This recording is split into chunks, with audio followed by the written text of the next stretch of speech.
Menanggapi krisis air dan berbagai masalah lingkungan yang semakin mengkhawatirkan di Bali, beberapa NGO dan komunitas berkolaborasi dengan mengadakan Festival Air Bali tahun 2024. Krisis air dan lingkungan jadi fokus utama dalam rangkaian acara yang diadakan pada tanggal 30 Juli 2024 di Taman Inspirasi Muntik Siokan, Desa Adat Intaran, Sanurkau, Denpasar Selatan.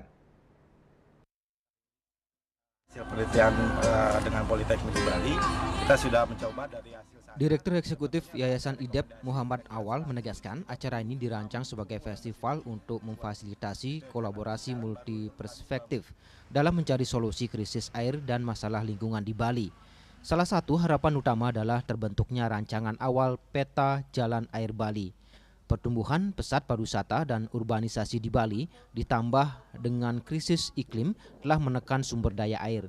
Permintaan air yang meningkat untuk kebutuhan domestik dan komersial memperparah krisis ini. Hingga kini, menurutnya, Bali belum memiliki tata kelola air yang berkelanjutan dan partisipatif sebagai solusi. Festival yang bertemakan kolaborasi untuk peta jalan air Bali ini diisi dengan berbagai kegiatan, diantaranya Coffee Talks, Lokakarya, Pasar Rakyat, dan panggung hiburan, serta menyelenggarakan diskusi kelompok terfokus atau FGD terkait isu air. Muhammad Awal menjelaskan FGD yang menghadirkan peserta dan narasumber dari pemerintah, akademisi, komunitas dan organisasi desa adat dan pemerhati lingkungan tersebut setidaknya menghasilkan beberapa poin kesimpulan dan kesepakatan, diantaranya terkait peningkatan infrastruktur, serta memperluas pembangunan sumber imbuhan untuk menangkap air hujan dan mencegah intrusi air laut dan mengedukasi masyarakat melalui kampanye konservasi air. Diperlukan percepatan pembangunan infrastruktur, penyediaan air bersih, dan teknologi tepat guna untuk wilayah khusus. Kolaborasi antar masyarakat, stakeholder, dan desa adat harus diperkuat bersama dengan revisi kebijakan untuk memastikan sinergi dan efektivitas.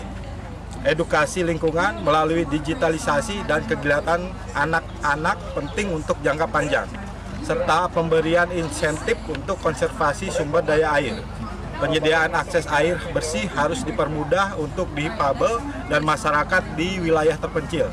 Penetapan alokasi anggaran yang jelas dan pengembangan teknologi AI diperlukan untuk pengolahan air yang berkelanjutan. Itu saja hasil FGD yang tadi, supaya bisa kita bawa menjadi tidak berhenti di sini, tapi adalah akan berjalan dan kita akan sampaikan kepada pihak yang berkepentingan. Selain itu, organisasi lingkungan non-profit Yayasan IDEP Selaras Alam bersama Politeknik Negeri Bali atau PNB membangun 91 sumur pemanen air hujan atau rainwater harvesting sejak 2018 untuk mendukung konservasi sumber daya air di Pulau Dewata. Dari 91 sumur air hujan tersebut, sebanyak 24 diantaranya dibangun oleh PNB dan ditargetkan dapat membangun 136 sumur permanen air hujan. Guru Besar Ergonomi PNB Profesor Dr. Lilik Sudiajeng dalam kesempatan yang sama menjelaskan sumur pemanenan air hujan berbeda dengan sumur resapan. Karena sumur resapan menampung semua air termasuk air buangan sehingga perlu difilter lebih ketat. Selain itu, sumur panen air hujan dibangun di tempat publik untuk sekaligus edukasi masyarakat, diantaranya di halaman sekolah, balai banjar di tingkat dusun atau desa, hingga gelanggang olahraga. Lokasi pembangunan itu pertimbangan utama adalah di wilayah imbuhan. Yang kedua adalah di tempat-tempat publik.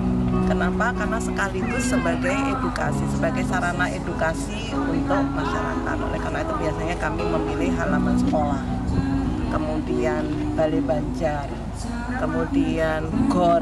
Itu sekarang kami sedang membangun di gor yang di Buleleng di wilayah Hunduk ya Pak ya. Seperti itu.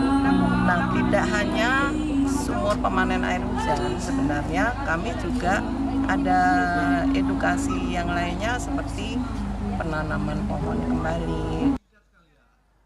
Akhirnya menurut kedua narasumber, partisipasi aktif masyarakat sangat penting untuk meningkatkan kesadaran kolektif dan tindakan nyata dalam menjaga kelestarian air di Bali.